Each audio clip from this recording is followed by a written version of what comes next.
Hello दोस्तों, नमस्कार। मैं हूं आपका दोस्त विजय और आज के इस नए ट्रेनिंग वीडियो में आपका बहुत बहुत स्वागत करता हूं, अभिनंदन करता हूं।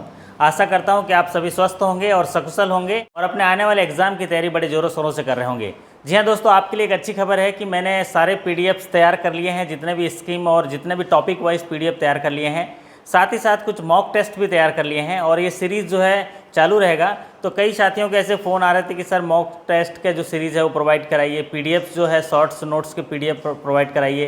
तो अगर ऐसे साथी जो जिनको ज़रूरत है और जो चाहते हैं तो डिस्क्रिप्शन बॉक्स में मैंने नंबर दे दिया है, उसमें आप संपर्क करके वो प्राप्त कर सकते हैं और जैसे जैसे मेरा पीडीएफ बनेगा, मॉक टेस्ट बनेगा, उनको देता रहूँगा। तो चलिए आज का सेशन शुरू करते हैं। आज हम बात करने वाले हैं एक इम्पॉर्टेंट टॉपिक पर जिसका नाम है पीएम स्वनिधि योजना। जी हाँ, ये प्रधानमंत्री स्वनिधि योजना पे बात करेंगे।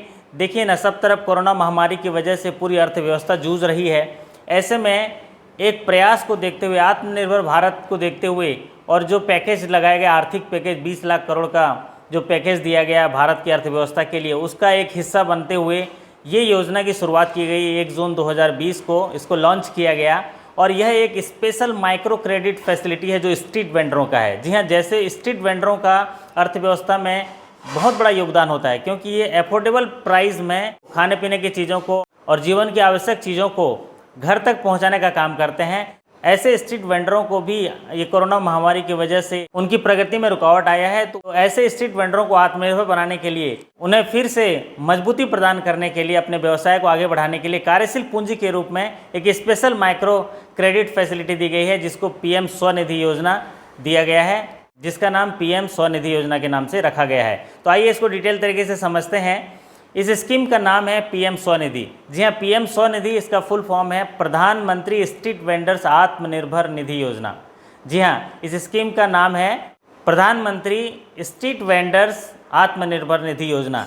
जी हाँ, ये योजना जो है पूरी तरह से सेंट्रल सेक्टर का स्कीम है और इसको जो है ministry of home and urban affairs देखता है। जी हाँ, scheme is central sector scheme and fully funded by ministry of housing and urban affairs. जी हाँ, ये fully funded by ministry of housing and urban affairs है। अब इसका उद्देश्य समझते हैं, इसका ऑब्जेक्टिव समझते हैं। इसका ऑब्जेक्टिव है जो स्ट्रीट वेंडर जिनको कोरोना महामारी के संकट से जो उनको क्षति पहुंची है, उनको आर्थिक मदद पहुंचाना, उनको वित्तीय सहायता प्रदान करना ताकि वो अपने व्यवसाय को फिर से चालू कर सकें। तो to provide credit for working capital to street vendor to resume their business after impact of कोविड-19। जी, कहने का तात्पर्य है कि यह कदम है जिसमें वो आत्मनिर्भर बन सकें। The scheme is step towards आत्मनिर्भर भारत। अब देखते हैं इसका बेनिफिशियरी कौन हो सकते हैं, इस स्कीम में कौन कौन बेनिफिशियरी हो सकते हैं। तो सबसे पहले जानते हैं बेनिफिशियरी कौन है इसके।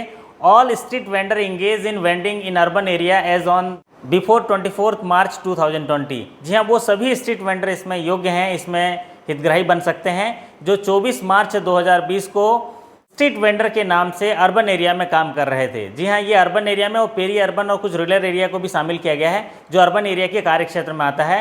तो 24 मार्च 2020 को अगर वो स्ट्रीट वेंडर जो है अर्बन एरिया में काम कर रहे हैं, इंगेज हैं, तो उनको ये फैसिलिटी दी जा सकती है। साथ ही साथ उनके पास सर्टिफिकेट ऑफ वेंडिंग होना चाहिए स्ट्रीट वेंडर्स के पास, जो अर्बन लोकल बॉडी के द्वारा जारी किया जाता है, जो यूएलबी के द्वारा जारी किया जाता है।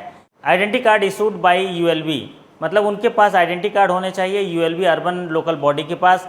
और अगर किसी के पास आईडी कार्ड नहीं है तो वो यूएलबी के सर्वे में उसका नाम आ जाना चाहिए कि ये यहाँ पर काम कर रहा था, तो प्रोविजनल सर्टिफिकेट के माध्यम से भी इसको एलिजिबल हो जाएंगे। कहने का तात्पर्य है कि वैसे स्ट्रीट वेंडर जो 24 मार्च 2020 से पहले वो स्ट्रीट वेंडिंग काम में एंगेज हों और उनके पास सर्टिफिकेट ऑफ वेंडिंग हो और सर्टिफिकेट जो आइडेंटिटी कार्ड है issued by urban local bodies हो। आइडेंटिटी कार्ड अगर नहीं है तो the vendor who have been identified in survey but have not been issued certificate identity card, उनको भी ये एलिजिबल हैं। और अगर ऐसे स्ट्रीट वेंडर जो इस कोरोना महामारी के बीच उनको अपनी घर चले गए हैं और वहाँ से आने के बाद अगर फिर से वो लेना चाहें तो उनको ये सुविधाएं मिल जाएंगी। कहने का तात्पर्य है कि आत्मनिर्भर भारत बनाने के बीच में जो स्ट्रीट वेंडरों को अपलिफ्ट करने के लिए, काम को शुरू करने के लिए जो कार्यशील पूंजी होता है उसको प्रदान करने के लिए वित्तीय सहायता की फैसिलिटी इसमें दी गई है ऋण के रूप में। आइए इसका देखते हैं टारगेट कितना है। सरकार ने इसका टारगेट 50 लाख स्ट्रीट वेंडर रखा है। कम से कम इससे 50 लाख स्ट्रीट वेंडर जो है वो लाभ प्राप्त करेंगे और बजट एलोकेट किया है ₹5000 करोड़ का। जी हाँ, 5000 करोड़ का बजट इसमें एलोकेट किया हुआ है। इसमें जो स्ट्रीट वेंडर हैं वो हॉकर्स हो सकते हैं, ठेले वाला हो सकता है, रेहड़ी वाला हो सकता है, थैली फड़ वाला हो सकता है। जो गुड्स सप्लाई और जो दैनिक जीवन के कार्य हैं उनमें ये इंक्लूड हो, जैसे वेजिटेबल्स हैं, फ्रूट्स हैं, रेडी टू ईट हैं, स्ट्रीट फूड है, टी है, पकौड़ाज है, ब्रेड है, एग है, टेक्सटाइल है, एपरेल्स है, फूडवेयर्स है, आर्टिशन प्रोडक्ट्स हैं, बुक्स हैं, स्टेशनरी हैं। अगर ऐसे कामों में वो इंगेज्ड हों वो एलिजिबल होंगे। इसके साथ ही साथ इस योजना में जो लाभ ले सकते हैं वो हैं बार्बर शॉप्स हैं, कॉबलर्स हैं, पान शॉप्स हैं, लॉन्ड्री सर्विसेज को भी इनमें शामिल किया गया है। तो इनमें काफ़ी लोगों को जो स्ट्रीट वेंडर हैं उनको शामिल किया गया है। The services include barber shop, cobblers, paan shops, laundry services को भी शामिल किया गया है। तो ये बहुत बड़ा महत्वाकांक्षी योजना है भारत सरकार की, जिसमें जो एकदम स्ट्रीट वेंडर और जो ठेले वाले हैं, जो हॉकर्स हैं, वेंडर्स हैं, उनको ये बेनिफिट होने वाला है। वो फिर से आत्मनिर्भर भारत की ओर अपना कदम बढ़ा सकते हैं और अपने बिजनेस को शुरुआत कर सकते हैं, जिससे कि जीवन फिर से सुचारू रूप से चलने लगे।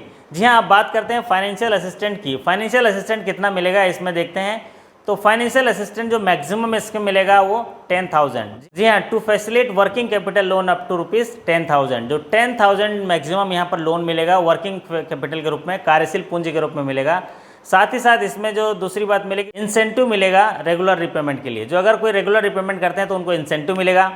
और तीसरी बात यह है कि अगर वो डिजिटल ट्रांजेक्शन करते हैं तो उनको रिवार्ड मिलेगा। जी हाँ, 3 फाइनेंशियल असिस्टेंट है इसमें।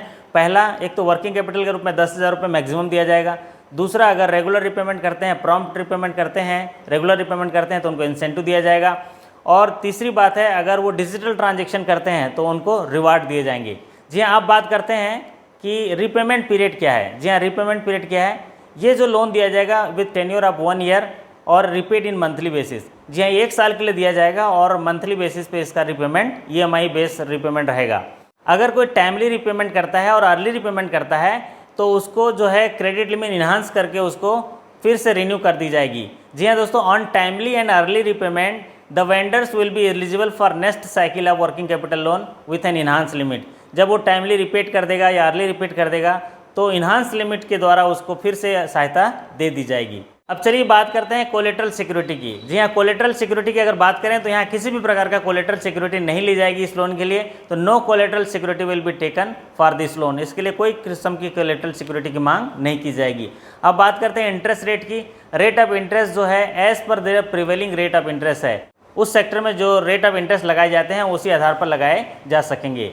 जी हाँ, बात करते हैं इंटरेस्ट सब्सिडी। जो भी हितग्राही इसमें लाभ प्राप्त करेंगे या फाइनेंस लेंगे, ऋण प्राप्त करेंगे, वो इंटरेस्ट सब्सिडी के लिए योग्य होंगे। अगर वो रेगुलर रिपेमेंट करते हैं तो वो उनको इंटरेस्ट सब्सिडी दी जाएगी और इंटरेस्ट सब्सिडी जो है एट द रेट ऑफ 7% दी जाएगी। Eligible to get an interest subsidy at the rate of 7%। जी हाँ, 7% का इंटरेस्ट सब्सिडी उनको दी जाएगी और ये इंटरेस्ट सब्सिडी जो है उनके अकाउंट में क्रेडिट हो जाएगी क्वार्टरली बेसिस पे, लेकिन ये स्टैंडर्ड अकाउंट में ही दी जाएगी। मतलब समय पर पटाने वाले और रेगुलर रिपेमेंट करने वाले या अर्ली रिपेमेंट करने वालों को इंटरेस्ट सब्सिडी दी जाएगी। और जो इंटरेस्ट सब्सिडी जो है 31 मार्च 2022 तक ही अवेलेबल है। तो जी हाँ दोस्तों, eligible to get an interest subsidy at the rate of 7%। The interest subsidy amount will be credited in the borrower account quarterly on standard account and the interest subsidy is available up to March 31, 2022। जी हाँ दोस्तों, अब आगे बढ़ते हैं। आगे बात करते हैं जो इंसेंटिव की बात की गई है। डिजिटल ट्रांजेक्शन अगर वो करते हैं तो इंसेंटिव कितना मिलेगा उन हितग्राहियों को। तो जब अगर डिजिटल ट्रांजेक्शन करते हैं तो उनको कैशबैक फैसिलिटी है। डिजिटल ट्रांजेक्शन मान लीजिए फ़ोनपे के माध्यम से, अमेजॉन पे के माध्यम से, गूगल पे के माध्यम से, भीम पे के माध्यम से करते हैं तो जो वेंडर्स द्वारा उनको कैशबैक फैसिलिटी दी जाएगी। अगर वो 50 ट्रांजेक्शन करते हैं एक महीने में, 50 ट्रांजेक्शन करते हैं तो उनको 50 रुपीज़ का कैशबैक मिलेगा और अगले 50 पर 25 रुपये मिलेगा। मतलब टोटल 100 ट्रांजेक्शन होंगे तो 75 रुपये मिलेगा और अगले 100 पर फिर 50 रुपये मिलेगा एक्स्ट्रा। मतलब टोटल 200 ट्रांजेक्शन होंगे तो 100 रुपये कैशबैक मिलेगा। तो मैक्सिमम इसमें कैशबैक फैसिलिटी 100 रुपीज़ है और जो एलिजिबल ट्रांजेक्शन होंगे वो डिजिटल, वो कम से कम 25 रुपये का होना चाहिए। अगर मान लीजिए कोई सब्जी वाला या फल वाला या रेहड़ी वाला अगर वो डिजिटल ट्रांजेक्शन करता है भीम पे से या गूगल पे से, फ़ोन पे से करता है डिजिटल ट्रांजेक्शन और 25 रुपये का ट्रांजेक्शन होना चाहिए। ऐसे अगर वो 50 ट्रांजेक्शन करता है तो उसको 50 रुपये कैशबैक, अगर वो 100 ट्रांजेक्शन करता है तो 75 रुपये और 200 ट्रांजेक्शन करता है महीने में तो 100 रुपये का कैशबैक फैसिलिटी मिलेगा। तो जो लोन दिए जाएंगे इस प्रधानमंत्री स्वनिधि योजना में वो क्रेडिट गारंटी द्वारा कवर किए जाएंगे। वो उनको CGTMSE कवर करेगा। Credit guarantee trust fund for micro small enterprises और ग्रेडेड गारंटी कवर रहेगा। एक पोर्टफोलियो के आधार पर उनको कवरेज दिया जाएगा। आइए इसको समझते हैं। अगर फर्स्ट लोन डिफ़ॉल्ट हुआ, फर्स्ट लॉस डिफ़ॉल्ट हुआ और वो 5% तक के डिफ़ॉल्ट हुआ साल भर के पोर्टफोलियो में, तो उनको 100% कवरेज दिए जाएंगे। और अगर सेकंड लॉस डिफ़ॉल्ट हुआ, सेकंड लॉस जो डिफ़ॉल्ट हुआ है वो 5% से ऊपर और 15% तक, तो 75% ऑफ डिफ़ॉल्ट पोर्टफोलियो मिलेगा। कहने का तात्पर्य है कि साल भर में जो पोर्टफोलियो होगा उसका जो फर्स्ट लॉस होगा और वो उसका 5% तक है तो 100% जो डिफ़ॉल्ट मिल जाएगा। और 5% से 15% का अगर सेकंड डिफ़ॉल्ट होगा तो उसमें 75% आप वो डिफ़ॉल्ट पोर्टफोलियो मिलेगा। कहने का तात्पर्य है कि maximum guarantee coverage will be 15% of yearly portfolio. जो ईयर में पोर्टफोलियो रहेगा उसका मैक्सिमम गारंटी कवर जो है 15% पोर्टफोलियो रहेगा। और ये जो क्लेम है गारंटी कवर का वो क्वार्टरली बेसिस पे क्लेम किए जाएंगे बैंकों के द्वारा। तो the periodicity of filing claims by lending institution will be quarterly claim करेंगे। तो जो पहले लॉस डिफ़ॉल्ट होगा 5% तक उसका 100% और 5 से 15% तक 75%, तो साल भर में मैक्सिमम 15% ही कवरेज ईयर पोर्टफोलियो का लेगा। अगली महत्वपूर्ण बात है कि इस गारंटी कवर के लिए किसी भी प्रकार की फीस नहीं दी जाएगी, न ही बारोवर के द्वारा न बैंक द्वारा। तो गारंटी कवर जो है फ्री में प्रोवाइड की जा रही है। जी हाँ दोस्तों, जो CGTMSE गारंटी कवर दी जा रही है वो विदाउट फीस दी जा रही है। तो CGTMSE coverage will given of without any charges. जी हाँ, बिना किसी चार्ज से CGTMSE कवरेज दी जा रही है। जी हाँ दोस्तों, ये थी बहुत ही महत्वाकांक्षी योजना प्रधानमंत्री स्ट्रीट वेंडर्स आत्मनिर्भर निधि योजना के बारे में जानकारी थी। इसमें मुख्य बात यह है कि इसमें जो 50 लाख स्ट्रीट वेंडरों को टारगेट किया गया है, उनको कार्यशील पूंजी के रूप में वित्तीय सहायता मैक्सिमम 10,000 रुपये देने के लिए और 5,000 करोड़ का जो है एलोकेटेड बजट रखा गया है। ये जो 1 साल के लिए लोन दिया जाएगा और मंथली रिपेमेंट होगा। अगर कोई समय पे रिपेमेंट करते हैं तो उनको इंसेंटिव मिलेगा एट द रेट ऑफ 7%, सब इंटरेस्ट सबवेंशन मिलेगा। और अगर डिजिटल पेमेंट करते हैं तो उनको कैशबैक फैसिलिटी मिलेगी। तो ये मुख्य बातें थी प्रधानमंत्री स्वनिधि योजना के बारे में स्ट्रीट वेंडरों के लिए। आशा करता हूँ कि ये वीडियो आपको अच्छा लगा होगा, समझ में आया होगा। अगर ये वीडियो अच्छा लगा तो इसको लाइक कर दीजिए, चैनल में नए आए तो सब्सक्राइब कर लीजिए, क्योंकि बैंक में प्रमोशन और इंटरव्यू से रिलेटेड वीडियो के साथ मैं आता रहता हूँ। जी हाँ दोस्तों, आपकी सफलता की शुभकामना करते आपसे विदा लेता हूँ। फिर मुलाकात होगी अगले वीडियो के साथ, तब तक के लिए आपका धन्यवाद, नमस्कार, थैंक यू सो मच।